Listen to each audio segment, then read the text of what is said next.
This is a 1952 Bentley R-Type, Radford Countryman. This car's owned by the Rolls-Royce Foundation and is presently under restoration. As part of that project, we're going to do the brakes, and the first step is to show you the tools we'll need. To undertake this job, you're going to need a set of sockets. Probably one would be enough, but we've got two. We've got deep and shallow to get us through every situation. We've got a ratchet, an extension, a baby ratchet, and a regular ratchet. This gives you the option of any tight bolts or anything in a tight spot you can deal with. I've got a magnet. The magnet's to pull the bolts from the rear adjuster out from the backing plate. I've got an 1132 wrench.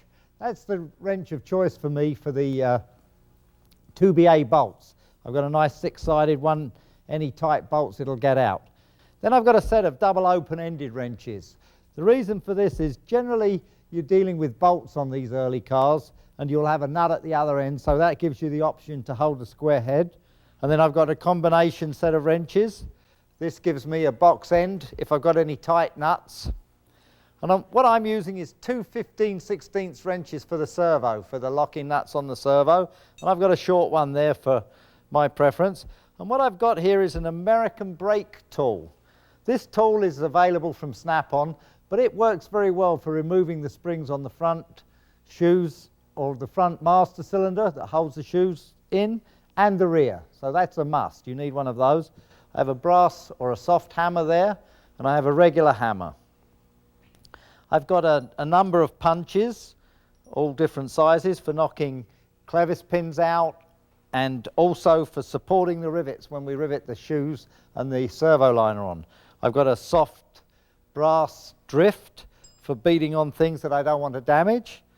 I've got a pair of pliers, side cutters, and some unmarking vice grips. I've got a big set of pliers for pushing the cylinders back or for whatever. And I've got a split pin remover. On the servo there's two very difficult split pins to remove, and this is the tool that I like. I've got some very long handled pliers. There's a number of cotter pins or split pins that are very difficult to remove. And I've got a regular pair of side cutters just to cut the heads off split pins that I want to remove. I have a screwdriver, probably more a lever than a screwdriver, but I'll need it as a screwdriver on the servo. And I have a C-wrench. On the early cars, very early cars, it has a single piston wheel cylinder, but we'll discuss more about that later. And a long pair of needle nose pliers, and a 13/16 socket and an impact gun to remove the wheel lugs. And of course we've got some never sees to put on the pins and the linkage so that we don't run into seizure that we'll probably see as we go along. And that's it for the tools. Now we'll get on with the job.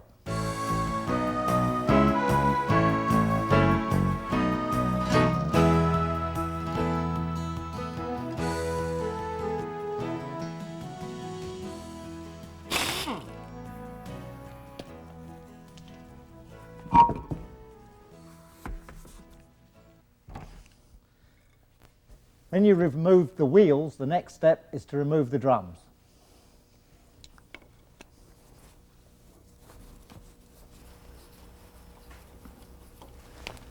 After you remove the screws, you're going to have to remove the drum. And to free up the drum, it's kind of grown to the hub. We're going to strike the end of the studs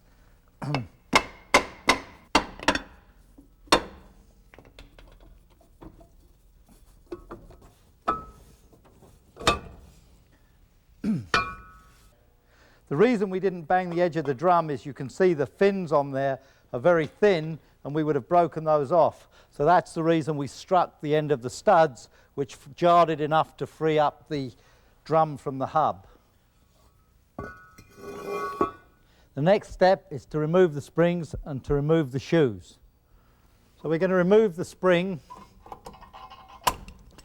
like so. Next thing is we're going to remove this 2BA bolt.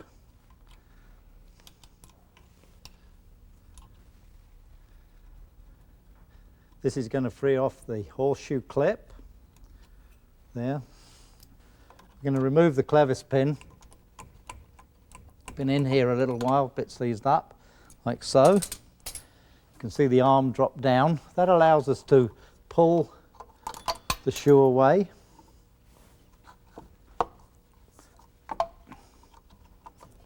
Have to unclip the spring retainer, like so.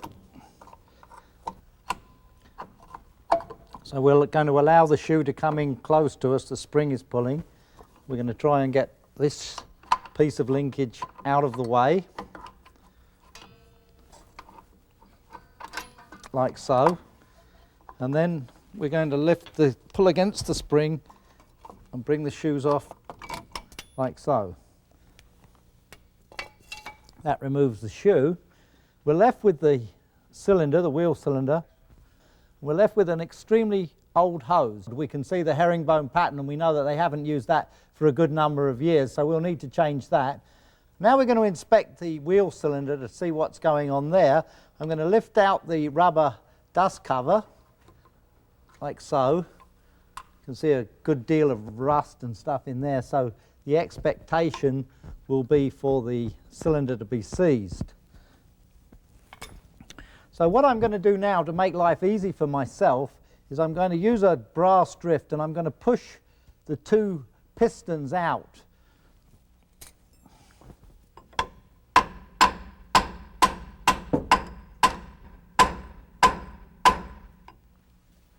You can see from this that the wheel cylinder is well and truly seized, and we're going to have to take some extraordinary action to free up those pistons. So what we'll do is we'll take the cylinder off complete with the pistons, so the next thing to do is to remove the hose. We're removing the fitting, and because the engine's out, we're able to get a good view of the fitting coming out of the end of the hose. Once we've removed the fitting, we're going to take the lock nut that holds the hose to the bracket. You may encounter a fitting that is seized to the pipe, and what you would need to do is to be very careful when you undo this fitting and notice whether or not the pipe turns with the fitting. If it does, you need to take the appropriate action to free it up, tighten it up a little bit, spray it with some penetrating oil, and in a really serious situation you would need to heat up the fitting. But you really don't want the pipe to turn, or it's going to break off and you're going to be faced with making a new pipe. So we undo the lock nut. Although the car is somewhat deteriorated, there's plenty of grease everywhere to keep this stuff free, which is a good thing. We need to take the lock nut off the hose first, because the fitting that is in the back of the wheel cylinder has no means of turning. We take the nut off, and there's a shake-proof type washer on there, an external toothed washer. We're going to leave those there for now, because the brake pipe goes right through the bracket. We're now ready to remove the pipe from the back of the cylinder. So we'll remove the hose from the back of the wheel cylinder. You can see there. And on that hose there's a little copper washer that you'll either replace or save. You can see that there. So we don't want to lose that. We're now going to remove the three nuts that hold the wheel cylinder to the backing plate.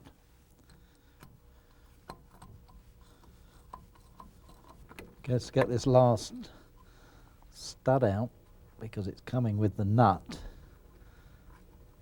You can see there that the stud and the plate have all come out. And we're going to pull the wheel cylinder off. It's kind of attached with this mucky rubber there. And you can see that the other plate there, which normally would be supported by the studs, comes off with us. So that's the wheel cylinder off. We need to address the adjuster at the bottom here. This adjuster's seized up. So we're going to remove these two bolts and remove the adjuster so that we can free that up. So we take the two bolts out and the adjuster should come off. You'll notice In here there's a couple of spaces that will need to stay in or take out. That completes this wheel. Now we'll go over and do the same thing on the other wheel.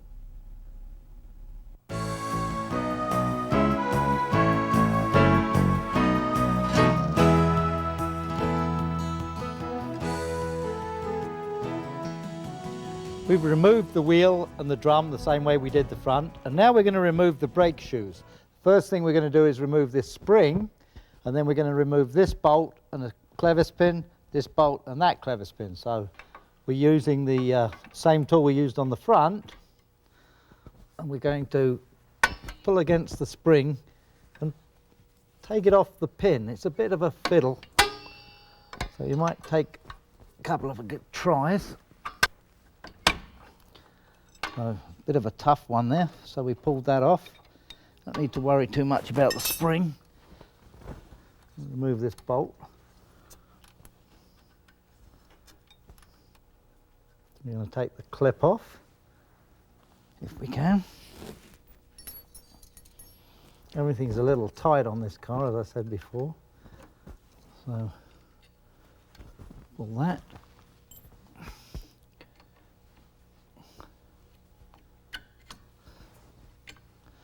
Pin out. We're going to repeat the process down here.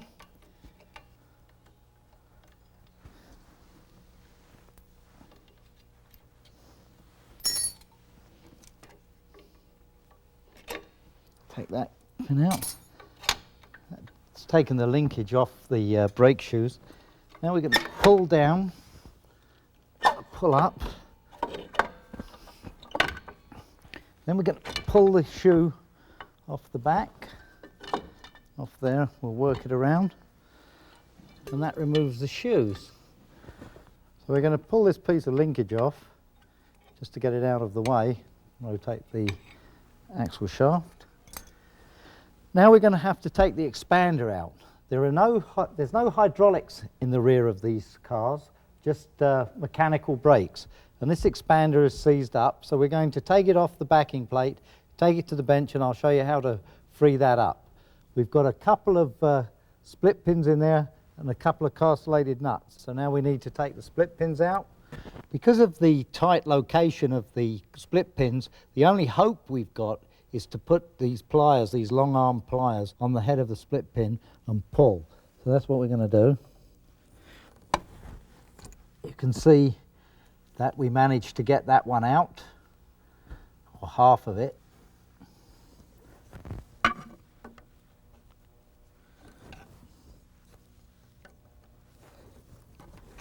And there we managed the other half. And what we'll do is we'll undo the nut now. You can see again it's too tight for a ring wrench. So what we'll have to do is use our open-ended. Then we can go on to the top one. We'll put the pliers and see how well we can do with that. We did very well with that. We managed to get that out in one go. Again, we'll remove that nut.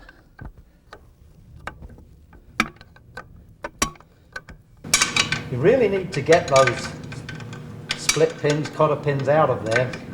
If you really can't, and you turn the nut, you stand a chance of either pulling the stud out of the aluminum, which will cause you a good deal of grief because of the tight location and the fact that the rod runs right through.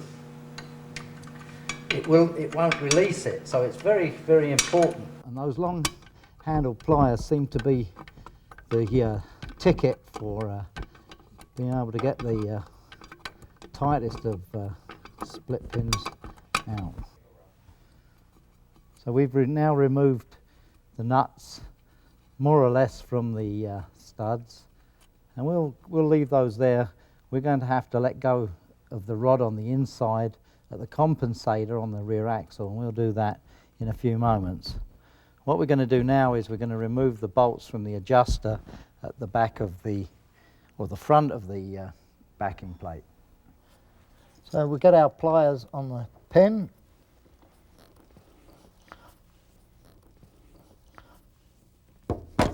and we pull that out of there.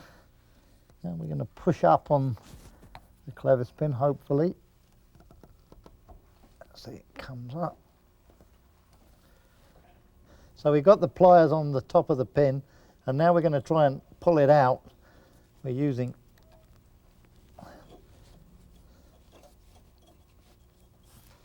the leverage wherever we can get it. So we managed to remove the pin. That's freed up the rod, and that'll allow us to take the expander off the backing plate. We're going to remove the adjuster now. It's another tight location, and what we're going to do is use a thin wrench and work both of the bolts. This allows the adjuster to come towards you and allows you to keep using the box end wrench on the bolts. To try and use the open end wrenches, they're too fat and they don't allow you to do this. On the back side of these, of course, there's the adjusting handle, which we'll have to undo the lock nut and then unscrew the handle off the shaft. And before we get too far, we'll undo the lock nut.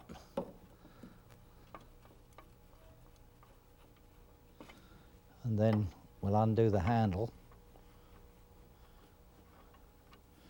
So there's the lock nut and the handle. So we'll go back to our bolts again. As I said, keep the thing coming towards you.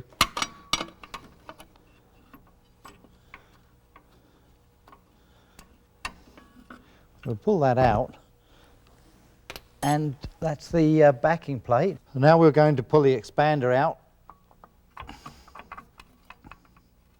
There's a couple of Thackeray washers on the back. And that.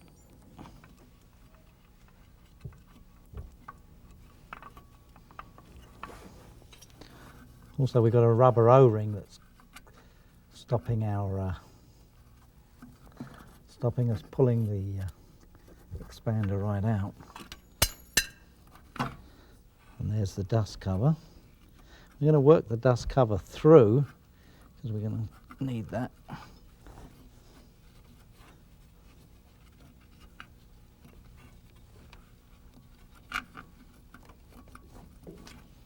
Pull that through. And you can see we've got the expander out. That completes this wheel. Now we'll go over and do the same thing on the other wheel.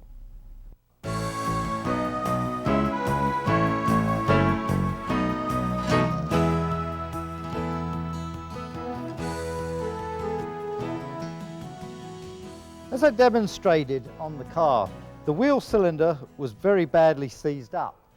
Like the master cylinder, we're going to need to move the pistons inside there. So what I'm going to do is something that you can do at home, is I'm going to put it in the vise like so, and I'm going to put pressure on there to make it move. You saw that when I was on the car and I hammered it, it wouldn't move. But with this kind of pressure, once we get the piston to move, I'm sure we can again save the cylinder. So what we'll do is we'll squeeze the vise. You can see that's moved in now. And then we'll turn it around, and we'll do the same thing on the other side.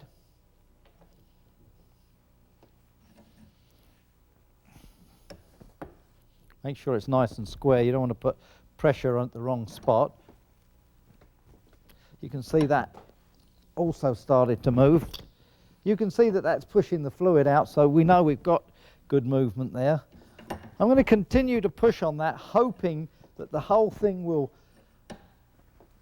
pack up and start to push everything this way. If you've got a press or something, you could do a press, but this is to give you an opportunity to do this at home.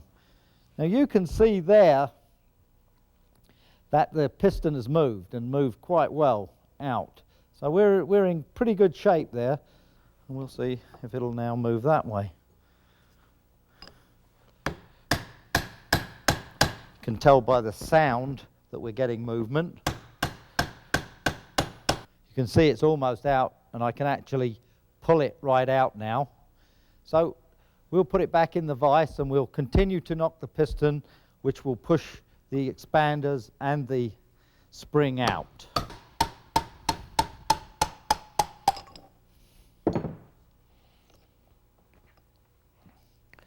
There's the other piston and the other cup seal. So we've basically saved that piston. We've done it no harm, no damage. Again, it will be glass beaded, sent for CAD plating, and then in turn sleeved and brought back into use. Okay, we're now going to rebuild the wheel cylinder. We're going to put the cup expander in first. We'll lubricate the cup. Really doesn't matter which end we put it in first.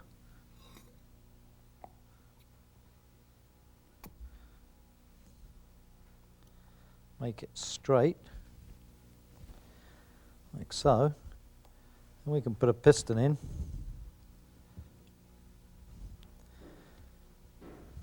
And at this point we'll put the dust cover in. The reason for that is because the dust cover will keep the piston somewhat together, or the piston in, as long as we don't push too hard. So we put that in the groove, and we'll turn it over. You've got the expander.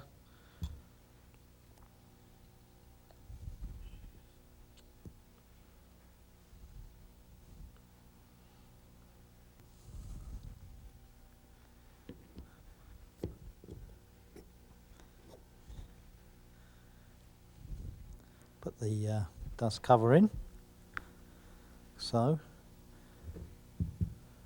Then we're going to put the seal on the back side. This seals the backing plate.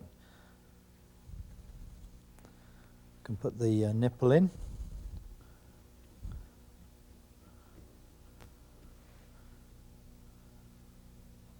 Just nip that up a little bit. We may as well put the hose in at this point. You can see we've got the copper washer on the hose.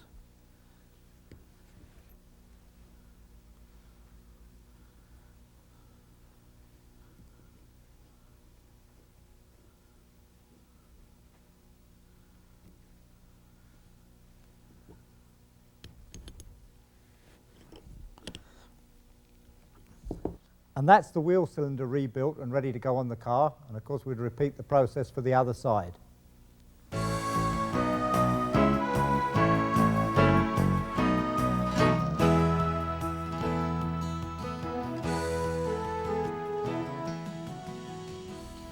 You may very well find, if you have an early car, that you will be dealing with a different type of wheel cylinder. This wheel cylinder here was used in the very first cars of the production series, and is a single piston arrangement with an expander built in. This cylinder has an inherent problem, and that is that the studs will break off quite easily, so you have to be very, very careful with these, that you don't end up with this problem. They're quite rare and difficult to get, so you need to be particularly careful with these. If you're dealing, you'll know when you're dealing with this wheel cylinder, because it sticks out from the backing plate a good 1.5 inches, whereas the one that we're doing with the 52 car doesn't stick out very much at all.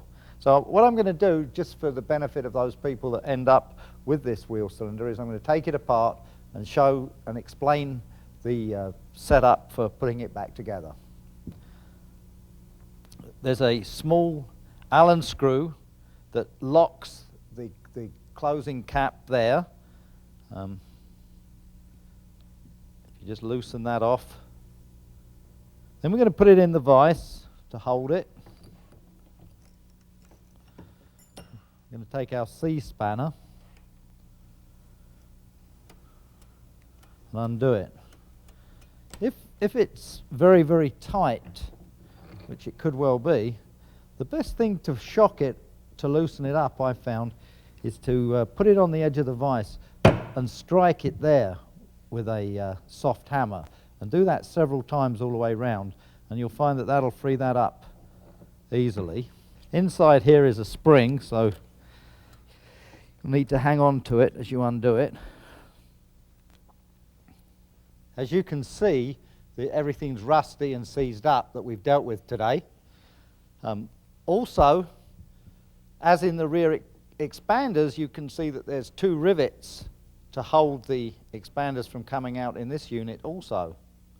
So I'm going to have to lay it back in the vise and tap these 2 rivets out to allow the expanders to come out.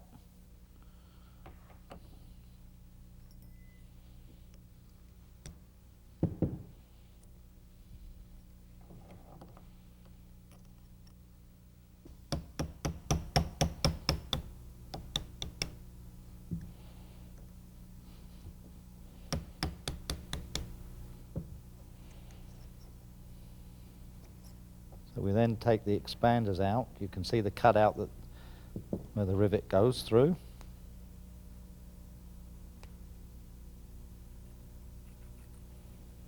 That one there. I'm going to now push, hopefully, the piston out from the back side.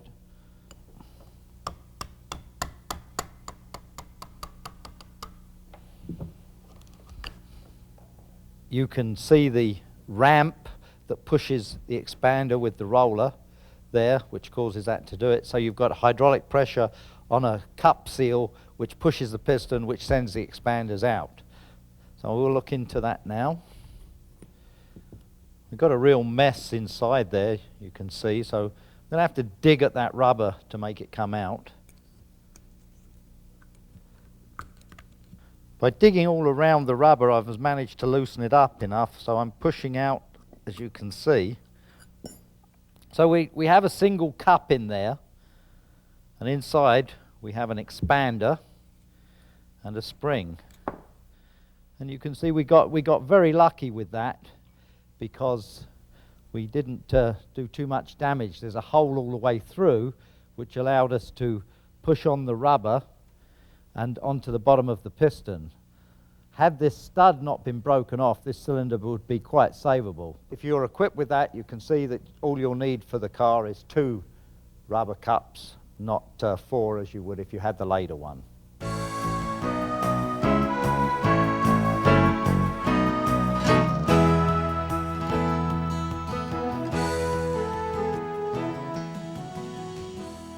We're now ready to take the expander apart. The expander was seized up as we demonstrated on the car, and what we need to do first is remove these bifurcated rivets. These rivets hold the piston in from coming out. What we want to do is to try and squeeze them and then push them through, and we'd like to use them again really. So we're going to squeeze the rivet together like so. Then we're going to take it to the vise and we're going to tap on the rivet and see if we can get it out of there.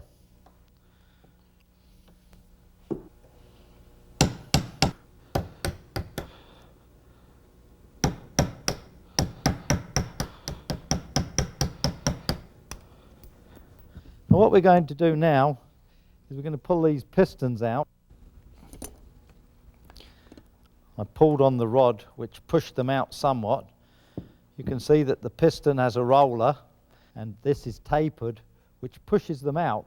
And this, of course, is joined to the foot pedal and to the servo mechanism, so that the initial press of the pedal pulls these out, gives you a feel to the drum, and then the servo through the compensator pulls on them on a hard braking application.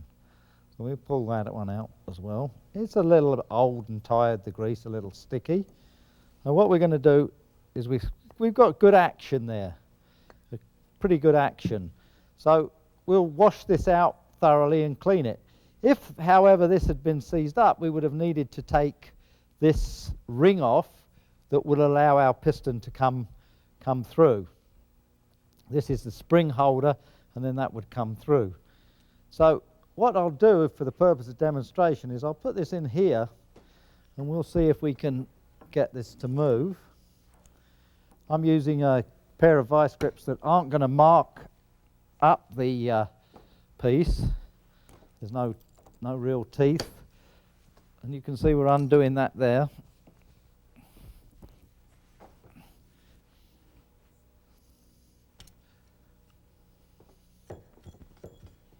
There's lots of dried up grease inside there, and we'll take that apart and clean that up. You can see on this expander rod that the rubber has suffered over the years. It's somewhat deteriorated, to say the least, and we're going to need to change this. Well, with the new rubber, to try and put it over this end, of course, would be an impossibility. So we'll need to strip out this end. The cover on the end is rolled over on the edge. We need to come up with a way to allow us to take the cover off and put it back on. It was never designed with that in mind. It's not really a serviceable item, so we're going to have to be somewhat clever about what we do so that we can save it. So I'm going to put it up against the vise. I'm going to take a soft hammer and support it in one hand and tap off the end. You can see that the expander now has popped out. So we push that out all the way. If I rotate that a bit, you can see there's a pin that's just pushed in there that will allow us to take that rod out. Keep the vise open somewhat, kind of support this under my arm and tap that down.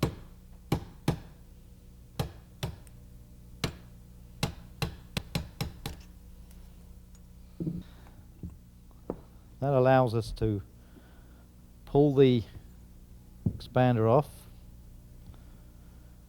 and the spring and the knurled nut.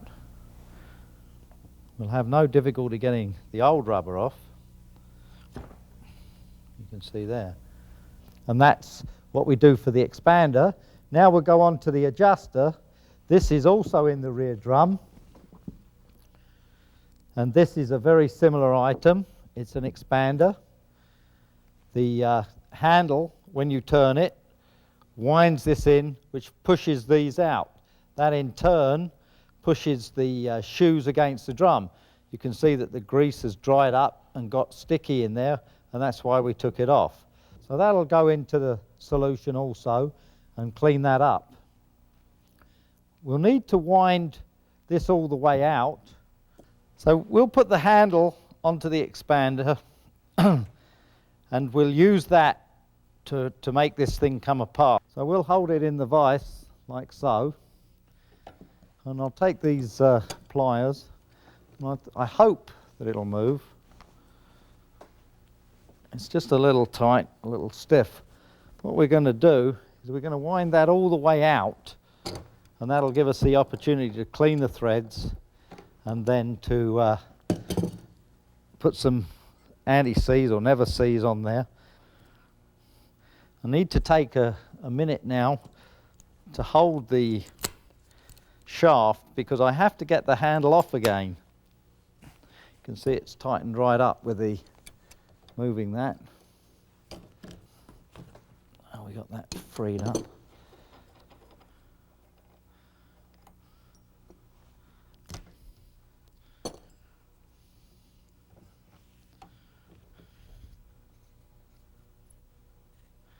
So we've been able now to wind that right the way through, take that apart, and that's ready for cleaning.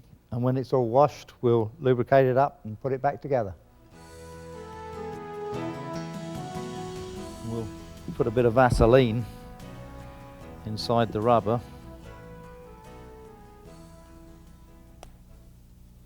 You might want to get some kind of an external expanding plier to spread open the end.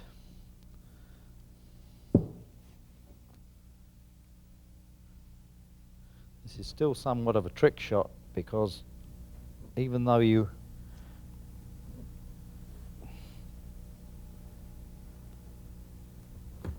put it over, you're still faced with getting the pliers out, so it isn't altogether that easy.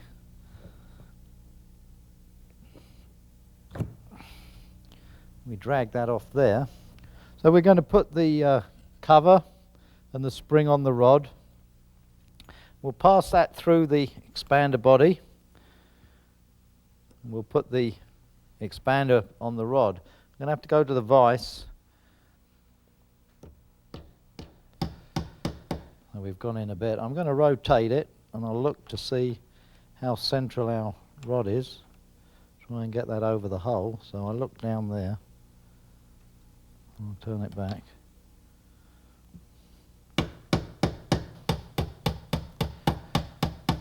Now we're going all the way through.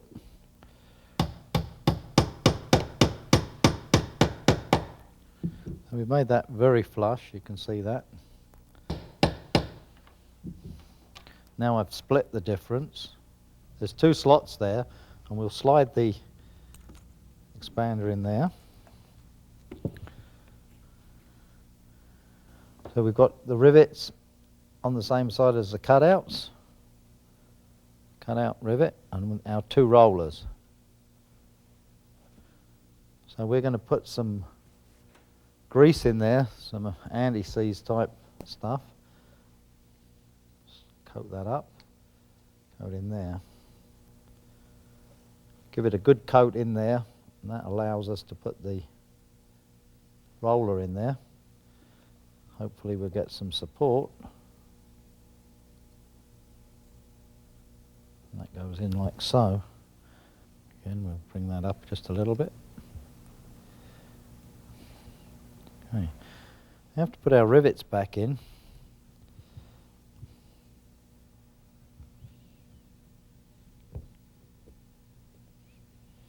Like so.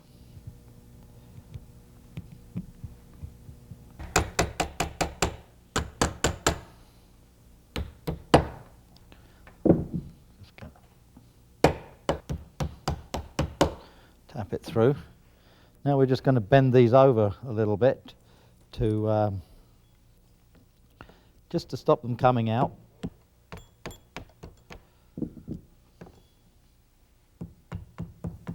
And that's good enough just to stop them coming out. That keeps the expander together.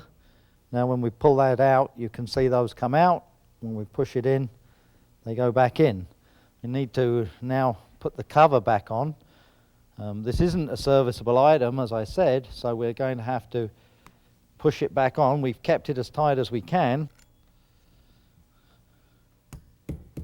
Try and bring back some shape to it. What we're going to have to do is to try and do what they did originally, which is machine roll it. What we have to do is push the edge in. We don't have the luxury of a machine, which they had originally.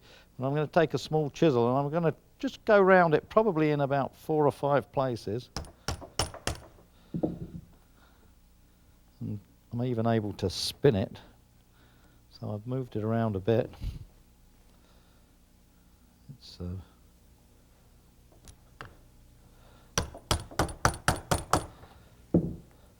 very tricky. Go around to the other side now. I think it's staying a bit, so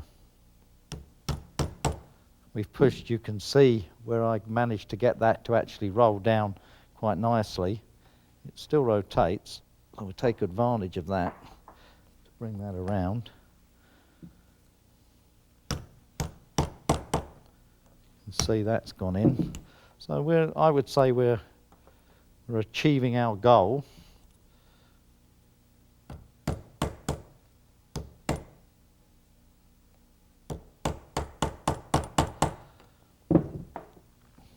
And as long as the cut doesn't come out, we're fine.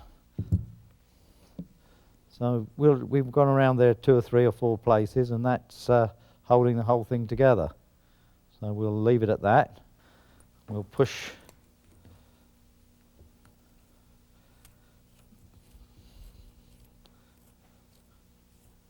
wind the old nut that holds the spring in.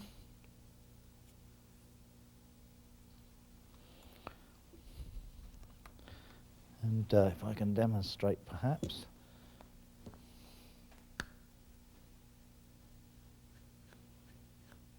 That's the way it should work. So that's ready to go back on the car.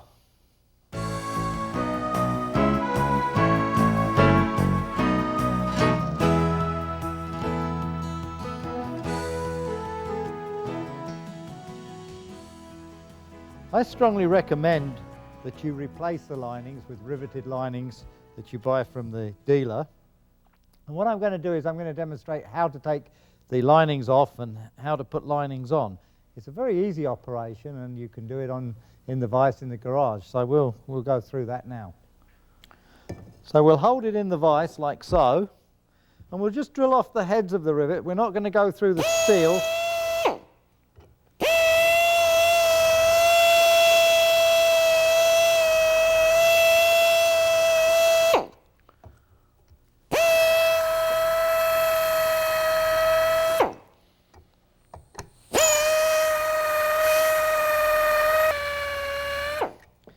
To make ourselves comfortable, we'll turn it around to do the last 4.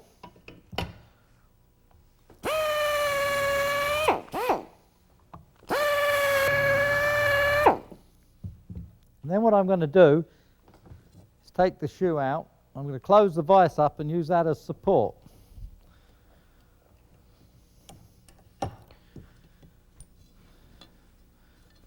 Lay it down like so.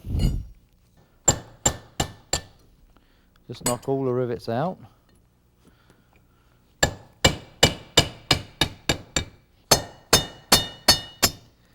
When you've got all of the rivets banged out, the lining comes off very easily.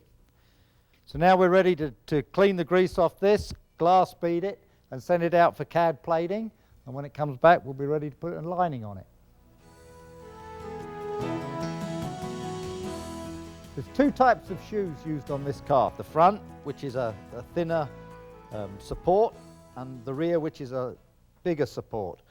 On earlier cars, they used all of this type of shoe, and they didn't use any of that. So you'll need to take note of that when you're doing your brake job. So this is the front, and that's the rear. We're now going to attach the brake lining to the brake shoe. To do this, we're going to use rivets. This is how it was done originally, and I strongly recommend that you do this. I'm not keen on bonded linings at all. They tend to overheat the drums, and the rivets are the way they were originally and the way they've come through life, and I recommend that you continue on with that. And to do this, what you need to do is to align the holes, and we use the rivets to do this. You need to put every single rivet in before you start anything to be sure that they're going to line up.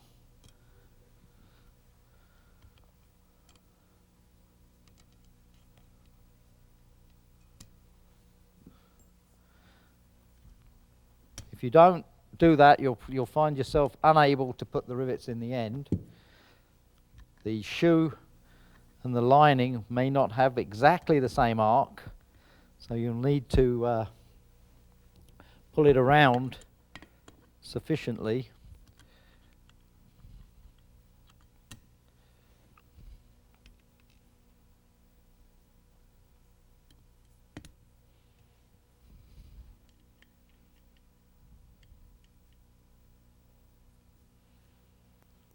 See, we're off a little bit there. We can move 1, 2, a little bit of encouragement. So we've now got all those rivets in.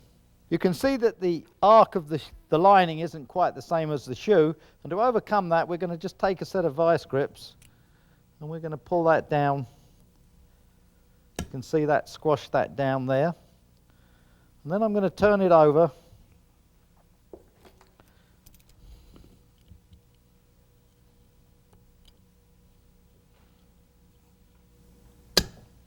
Make that fairly tight. And that's pulled that down. And as we go along, we'll start in the center, pull it, and we'll move our grips as we go, so that we keep pulling the lining down to the shoe. We'll put a punch in the vise. Because we've got to turn the shoe over, a little trick that I learnt probably from necessity was I put a bit of tape over each hole. It saves crawling around on the floor looking for rivets.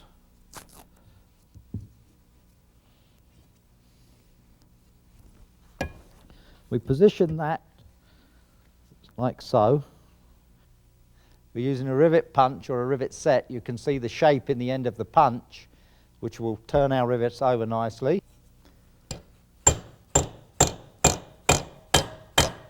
You can hear the note change, which means that you're nice and tight and nice and firm. And you can see the shape we have on the rivet. And we repeat that process all the way down the shoe, working from the center. You must remember to move your vice grips as you go.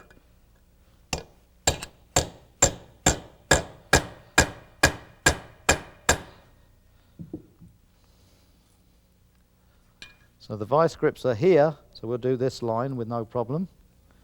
Better hang on to one of them.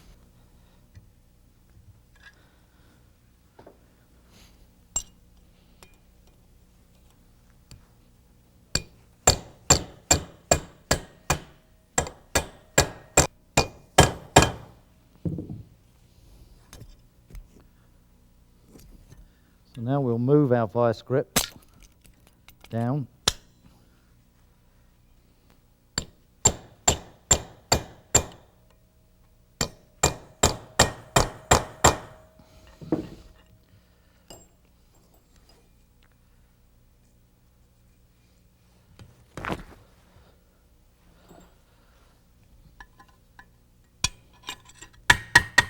Tap it down, make sure it's in well.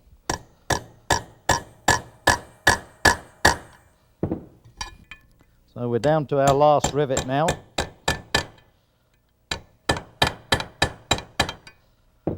So that's the last rivet. We can take our grips off.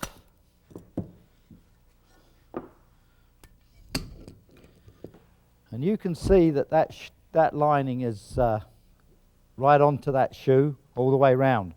Can't have any gaps or anything like that because the heat transfers through the shoe and down through the axle and away. So you need to be sure that that's good and tight or you're going to have an overheating problem. I'll just flip it over. You can see that side's okay. And then we'll repeat that process for all 4 wheels.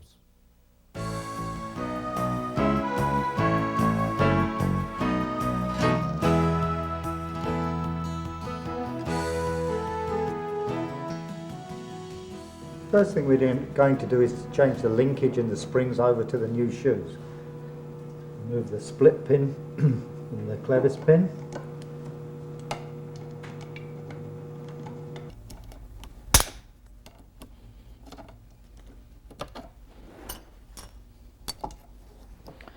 We'll roll the spring off the shoes.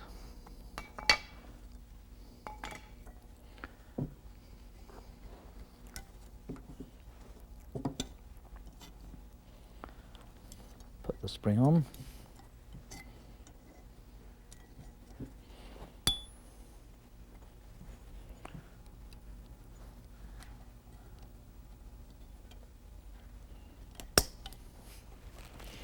Put a new split pin in.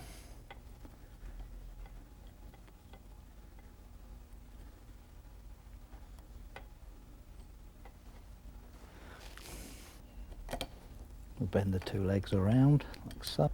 So the shoes are now ready to go on the backing plate and we'll fit the wheel cylinder to the backing plate. Before you put the wheel cylinder on, make sure your rubber seal's in place and the metal plate is on with the hole towards the rear of the car.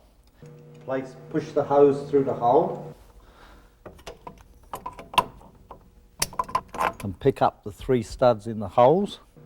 Place the plate on the back side of the backing plate.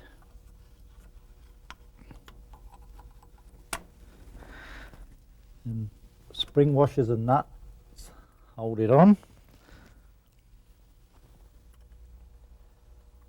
What we'll do is we'll just nip that up a little bit so that the wheel cylinder can centralize as we adjust the shoes. And after the adjustment is complete, we'll tighten the nuts up. We'll take the opportunity now to put the hose onto the brake line, and we'll put on like so. And we'll start the fitting before we put the lock nut on. That gives us the opportunity to give us plenty of movement with the hose and make sure that we get the fitting in without cross-threading it. once we've wound the fitting more or less home,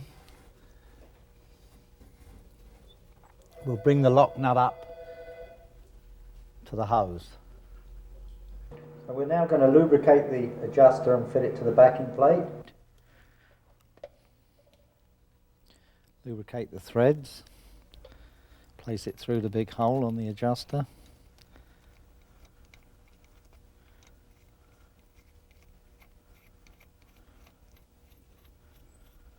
Wind it all the way in. Put a bit of copper grease on the legs.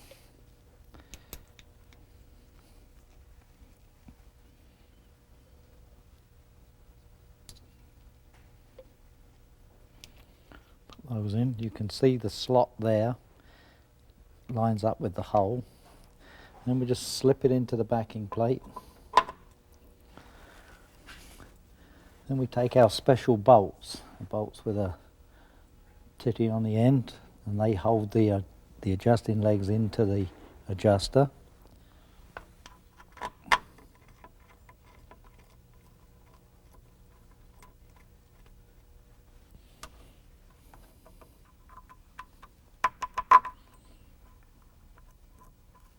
And what we're going to do is we're going to leave everything just nipped up till we get the shoes on, so that everything can centralise, and once the shoes are nice and tight against the drum, we'll tighten everything up. So we'll put the forks in the dust covers. Then we'll pick up the brake shoes. We're going to put them into the adjuster, like so. You're going to have to hold on to everything and try and make all of it align.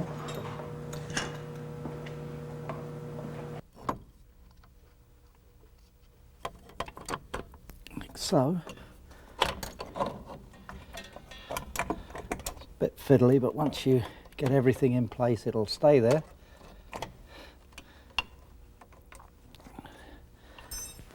So now we'll put the clevis pin in the front shoe.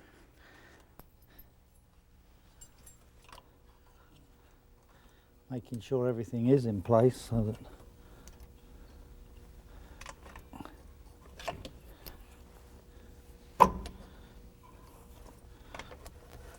push the wheel cylinder together a bit. There we go.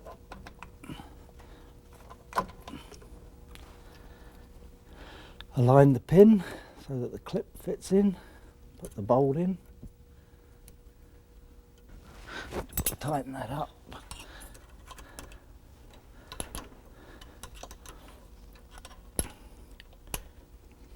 We're going to take our hook, put it through that hole. We have to get it through the hole in the plate behind, which I've done. We're going to put our spring into the hole on the wheel cylinder. Take our tool. We've got to bring the two together. It's a bit of a tricky number. Then we're going to ease spring onto there. That's why this tool is so important. So now we've got the shoes on, we're in the adjusters. So now we're going to put the drum on, and then we're going to adjust up the shoes, which will push them against the drum, centralise all this, and then we'll tighten our bolts. So now we're ready to fit the drum.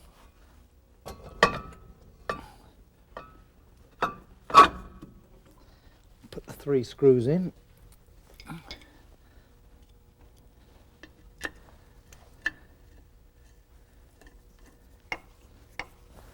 Pull it all the way in.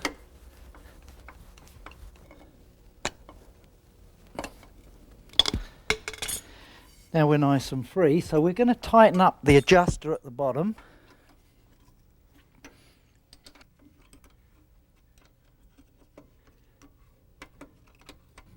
We wind this all the way in.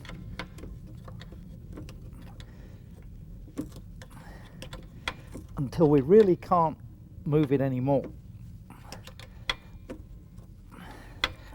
Really tight in. And what that's done, pushed out the shoes on the drum and centralised our wheel cylinder. So we're going to tighten the nuts on the wheel cylinder.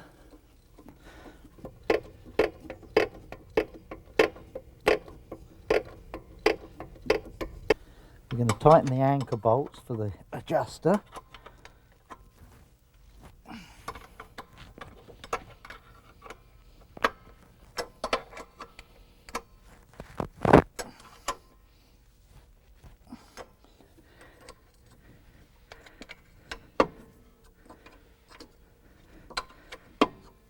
Then we just release it until the drum spins freely, and that's the adjustment set up for the front wheels.